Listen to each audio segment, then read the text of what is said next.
and welcome to Washington Talk. I'm Eun-jung Cho. The United States and South Korea's joint military exercises have ended, but North Korea is still not coming to the negotiating table and hurled an insult at Secretary Pompeo. South Korea, meanwhile, abandons an intelligence sharing agreement with Japan. How will the U.S. manage the latest developments?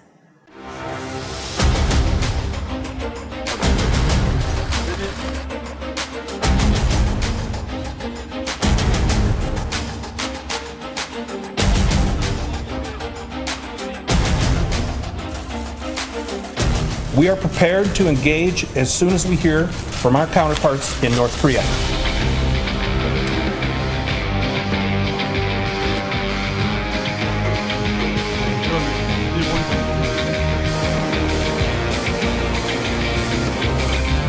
정부는 한일 간 군사 비밀 정보 보호에 관한 협정 지소미아를 종료하기로 결정하였으며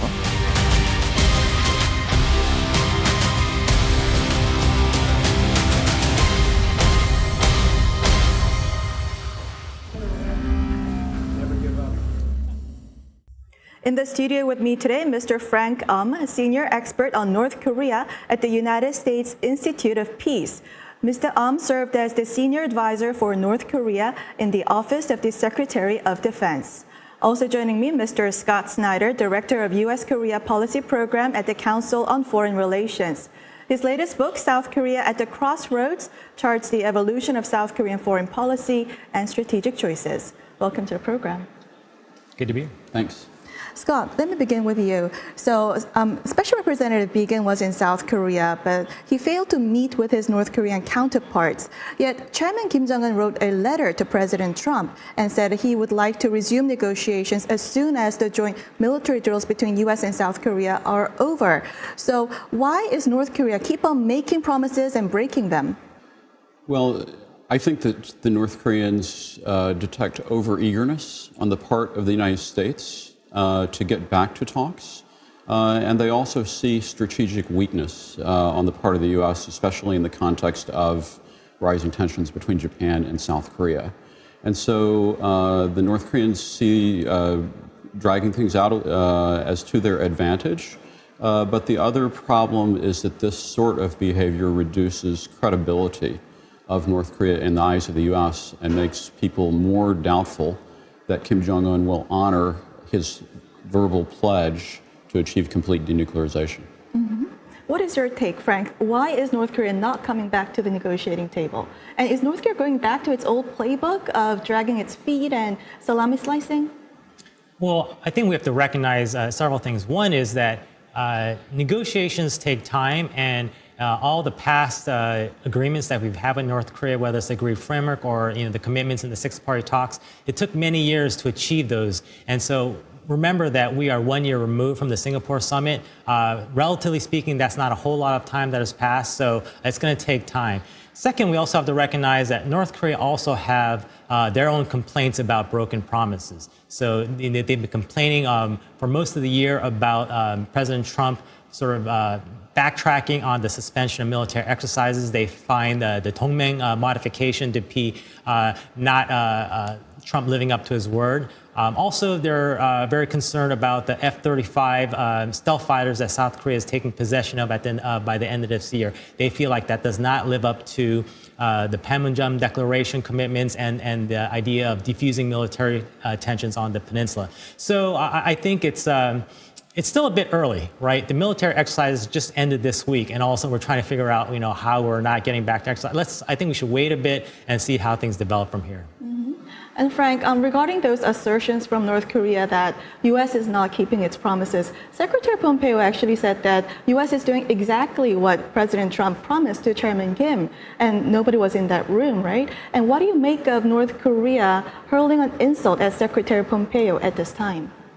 It's a little unclear because that insult was made by Foreign Minister Ri Yong-ho, and it's a little bit uncommon for him to come out and make public statements like that. It could be just sort of posturing, particularly because Secretary has made comments about the need to maintain sanctions several times, many times over the last several years. So I'm not exactly sure why Foreign Minister Ri is making this comment recently. Again, I think it's because of the potential for working level negotiations to proceed soon, and then trying to create some leverage there. I think North Koreans have always been acutely sensitive to the environment surrounding negotiations. And it's pretty clear that Foreign Minister Ri perceived Secretary Pompeo's statement as evidence of inflexibility on the U.S. side. And really, if we dig under the surface, where the North Koreans want to go is to detente a normal relationship with the United States without denuclearization. And they want the sanctions lifting, even if they've reframed the discussion as about security guarantees. But what the U.S. wants is détente in exchange for denuclearization. And I think the North Koreans don't see a negotiation pathway yet to achieve détente that does not lead to North Korea having to take steps toward denuclearization. Mm-hmm. And at this time when North Korea continues provocations and rhetoric, South Korea, Frank, canceled intelligence sharing agreement with Japan. And U.S. officials are very publicly criticizing South Korea for this move, expressing grave concerns and disappointment. What do you make of the level of disappointment?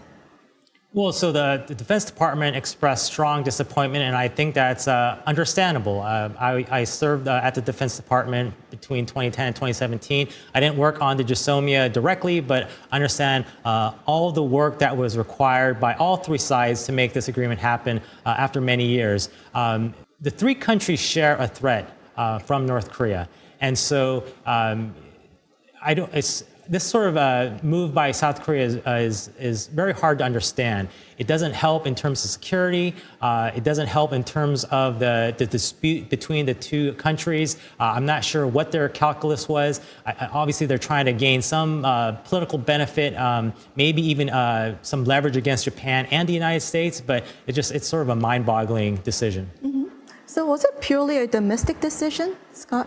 Well, it looks like domestic factors influenced President Moon. And I think that is actually the core objection on the U.S. side, is I think there's an expectation, probably unstated, but broadly relevant, that foreign relations should be kept separate from domestic politics. And yet what we have seen in the South Korea-Japan relationship is the creeping politicization and domesticization of issues in Japan-South Korea relations, with the Jisomia non-renewal being the next step in that process. And so what the U.S., I think, is really saying is, no, please keep the Japan-South Korea relationship in a separate area and don't let domestic politics spill over into it. Otherwise, we're going to get nowhere. Mm-hmm. And Scott, reportedly, U.S. officials are not only disappointed about the action itself, but the fact that South Korean officials publicly said that they have the U.S. understanding, and U.S. officials say that is totally not true. So do you think the latest South Korean decision may become a source of fissure between Washington and Seoul? I think it already has become a source of fissure between Washington and Seoul. It basically means that perceptions of Japan are going to be an issue of difference on the agenda of the U.S.-South Korea alliance relationship. And as a result, that's a drag. It affects alliance cohesion, and it interferes with the ability of the alliance to focus on the external threats that we really need to be spending the majority of our time on. Mm-hmm. And Frank, who stands to lose the most, U.S., South Korea, Japan, and what will be the impact on the military cooperation, the deterrence, and the U.S. regional strategy? All three countries come out as losers. There's supposed to be a U.S. alliance, a U.S.-led alliance framework that's united against common threats, and this decision detracts from that common purpose. It doesn't help in terms of resolving the South Korea-Japan dispute. It doesn't help in terms of sharing military information. Now, let me say that two countries, South Korea and Japan, can continue to share military information, but it's going to be a little bit more cumbersome because now the U.S. has to act as an intermediary in terms of sharing the information, and it can't happen in real time. That being said, two countries can still share information. But again, all of this demonstrates and sends a message that this U.S.-led alliance framework in the region is falling apart. That's not the type of message we want to be sending to China, Russia, and North Korea. Bottom line for the U.S. is that Japan and South Korea don't have to like each other, but they do have to live with each other. And we want them to live with each other in the context of a U.S.-led security architecture in East Asia. And as Frank just mentioned, this signal of a demise of a U.S.-led security structure in the Northeast Asia, how would Russia and China take advantage of the latest situation? Well, I think it's a gift to China. It really provides China with an opportunity to help widen the gap between Japan and South Korea. It's going to provide China with greater opportunities to put pressure on South Korea to try to cleave South Korea away from Japan and the United States and closer to China. Russia's already done an overflight of Tokto, and so we see that as a problem. And North Korea could possibly have decided that it's okay to delay a little bit more in terms of coming back to the negotiating table because they can see that the U.S., Japan, and South Korea are in disarray. There's been high-level engagement between North Korea and China and North Korea and Russia. And do you think North Korea is trying to muster more support from these two countries at a time when the nuclear talks are at a stalemate? And do you think this is the new road that North Korea has been warning about? I think it's in North Korea's interest to pursue an omnidirectional diplomatic approach, and the North Koreans have always been looking for ways to balance and split off different parties against each other. But I don't see the North Koreans making really significant inroads in terms of restoring their relationship with China and Russia at the moment. It's true, I think maximum pressure has waned. And North Korea can take advantage of that. But I think that there still is a common broad interest in North Korea's denuclearization that should be able to hold China and Russia together in terms of at least rhetorical cooperation with the U.S.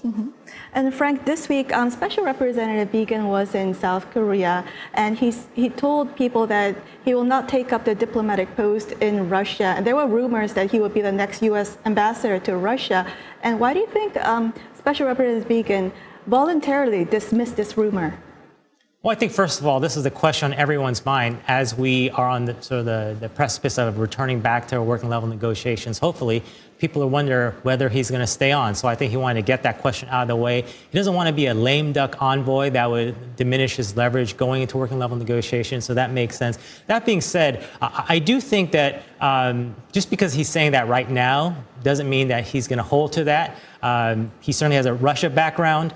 I think if he makes some progress and we eventually reach some sort of deal, whether even if it's an interim agreement, he can decide, okay, I've done my duty. You know, it's not a good position to be in on the working level talks with North Korea. It doesn't seem to respect the working level channel, and I want to move on. So it wouldn't surprise me if he decides to move on at the end of the year or early next year. And what do you make of his performance so far as a lead negotiator with North Korea? I think he's been fantastic. I think he's very well regarded by the Washington community. He's done very well with a very difficult position. But I think, again, he doesn't seem to have the full authority to make decisions. I think in any case, you know, it's the leaders who make the decisions. So North Korea recognizes that. And so I think they're going to try to diminish the working level channel as much as possible. Hopefully, after Hanoi, the leadership, both Chairman Kim and President Trump, will have be giving more authority to the working level negotiator, but that remains to be seen. You know, there's one very interesting question in that regard, and that is the question of whether or not Special Representative Biegun should actually maybe have a higher position, maybe a role of envoy on behalf of the president. And really, I think that idea might be underscored by the rhetorical battles between Foreign Minister Lee Young-ho and his response to Secretary Pompeo's statements. And before we go, Scott, so this latest incident over Jisomia, how can we recover from the damage caused? Well, it's going to take time. I think the first thing is to stop creating further damage. And then really we need some kind of avenues for conversation, probably trilaterally, among the U.S., Japan, and South Korea. It's pretty clear that Japan and South Korea at this moment are having a lot of trouble talking to each other. I almost feel like the Japan-South Korea relationship is similar to Panmunjom, where there's only like a few telephone channels. And yet, Japan and South Korea, modern societies, there are a lot of potential avenues for communication, but they can't communicate with each other effectively right at this moment. I do want to add that ultimately this is a bilateral issue, and the two countries need to resolve the issue together. At the same time, the U.S. has to play an important role here, even if it's just behind the scenes. They played an important role to get the two countries together in terms of the 65 Normalization Treaty. They played an important role to get the two countries to agree to the Comfort Women Resolution in 2015. They need to play an important role here as well. So, in recent months, National Security Advisor Bolton and Assistant Secretary Stilwell and also the Defense Secretary traveled to the region and told South Korea to, refrain from withdrawing from Jisomia. So, do you think there's more the U.S. should do? Clearly, there's more that needs to be done because we're seeing that it hasn't been helpful so far, and it's very disturbing when you have a trilateral meeting in Beijing where China is almost, at least in terms of perception, and looking like they're getting the two sides together. That doesn't look good for the United States. Again, there's probably a lot more that's going on behind closed doors, but in terms of public perception, it seems like there's more that can be done. And Frank is putting his finger on a critical point, and that is that there are signs that our allies are not listening to the U.S. behind the scenes. And that may be the most disturbing aspect of the current dispute. Well, we'll leave it here and watch video for our next discussion.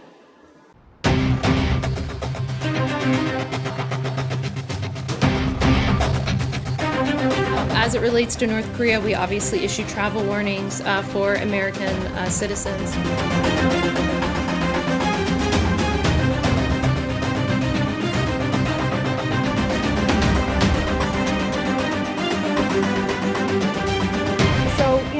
We fully hope that it will be possible when we go through the process to be allowed to come back.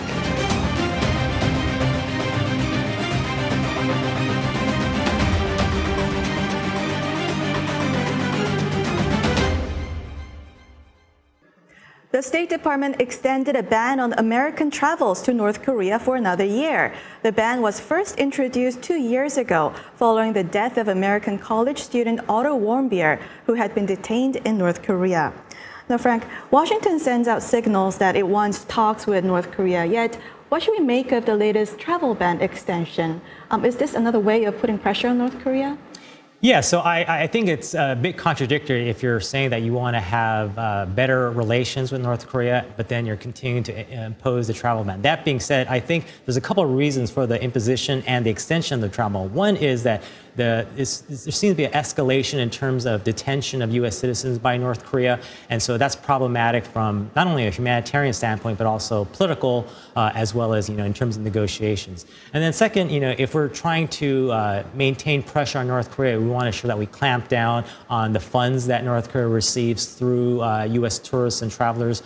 So I understand from that standpoint why we want to continue the travel ban. And the travel ban was first introduced 2 years ago. How do you think the travel ban has hurt the North Korean economy?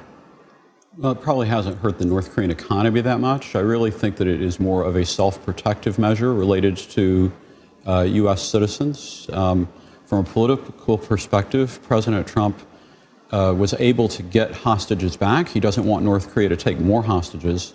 And I think it also really underscores the political impact of the death of Otto Warmbier and its long-lasting effects on the U.S.-North Korea relationship. And we're talking about these political effects, both of you mentioned. So how has the 16 Americans who were detained in North Korea the past decade, how has that impacted the nuclear negotiations? Well, I think first we have to recognize that we have a small sample size, right? So there's been instances where there have been U.S. detainees in North Korea with no nuclear negotiations, but there's also been times where we've been trying to get back to talks with North Korea, and having U.S. citizens detained in North Korea has complicated the situation. So, for example, in early 2009, the two U.S. journalists, Eun-ai Lee and Laura Ling, were detained by North Korea, and we had to send former President Clinton there to negotiate their release. That complicated our efforts to get back to six-party talks. And also in the current situation where North Korea released the 3 Korean-American citizens leading up to the Singapore summit, maybe North Korea decided that there was some leverage there in doing so it can complicate the situation. Mm-hmm.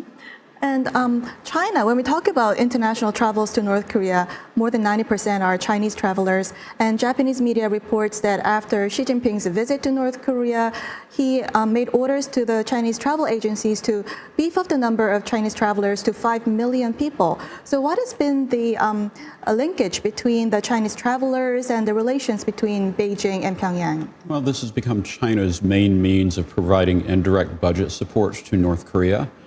Tourism to North Korea is not banned under UN Security Council resolutions. Chinese tourists are bringing cash to North Korea, and so it helps North Korea's economy, and it's probably the most effective way of doing so given the other bans that have been imposed on the North Korean economy under UN Security Council resolutions. Mm-hmm. So, Frank, the United States protects freedom as a constitutional right, and North Korea is the only country that currently the United States bans its people from going. So, does that show how much U.S. is concerned about travels to North Korea? It does, but I think it's a very difficult situation because the U.S. government's position has always been we try to separate humanitarian issues and from the political issues, but in practice that's hardly ever the case, right? And so not just in terms of the travel ban, but also things like the remains recovery operations and other provision of humanitarian assistance. It's difficult to disentangle those two because oftentimes one provides leverage for the other. Mm-hmm. So the current Trump administration, where's the emphasis, do you think? The humanitarian aid or pressure on North Korea? Well, it's primarily on ensuring maximum pressure. That was certainly the case in 2017 when that policy was adopted. But there have been NGOs that have been complaining about how that has impacted their ability to provide aid and get OFAC licenses and travel to North Korea. So we've seen the State Department step back a little bit and lighten up on that earlier this year. And so now more NGOs are going into North Korea. But I think, again, the predominant position right now is to maintain pressure. Mm-hmm. So, Scott, how do you think the Trump administration is striking a balance between the humanitarian aid and maintaining pressure on North Korea? Well, there's no balance. It's really all focused on maximum pressure. And in fact, I think that the environment for humanitarian exchange with North Korea is the worst that it has been since the U.S. and North Korea started talking with each other diplomatically. And so it really shows that the focus on sanctions is spilling over and impinging into a space that has traditionally been kind of protected from politics. And the North Koreans have noticed that. They've responded to it to some degree. And I think they're watching that actually as a litmus test for the U.S. position. But we also see many other levers by which the Trump administration is ratcheting up sanctions pressure. And it doesn't necessarily have to impinge on the humanitarian space. And so that's the adjustment that I think Frank was talking about earlier. It's a tough situation. And I think that the U.S. is essentially prioritizing political leverage over humanitarian exchange at this time. Mm-hmm. Well, we'll leave our conversation here and now move on to our next segment. Now, time for the photo moment, time to look at an interesting North Korea picture. Today, it's actually a tragic photo, a vigil for a North Korean defector in her 40s and her 6-year-old son, who were found dead earlier this month. The two are believed to have starved to death, sending shockwaves throughout the country. Seoul's Unification Ministry said it would review the support system for North Korean defectors. Scott? It's such a heartrending story, and I think that it does highlight the fact that in South Korea, there needs to be constant attention and support for defectors. Not enough has been done, I think, generally. And I think that the story really exposed some gaps with regard to the staffing and administration of support systems that defectors should be able to rely on. Frank? I agree with Scott. It's a very sad situation, and it's not isolated. I'm sure there's many other situations where, North Korean defectors, after coming over, they get a certain stipend, some support for a certain amount of time, but after that, they basically fall through the cracks. And not only that, there's a lot of discrimination against the North Korean defectors. So I agree, there needs to be a lot more support that's provided over a long-term sustainable period. Well, that's all the time we have for this week. Scott, Frank, thank you for joining us. Thank you. Thank you. Thank you. And this was Washington Talk from the Voice of America, and I'm Eunjung Cho. Join us next week for more analysis on North Korea.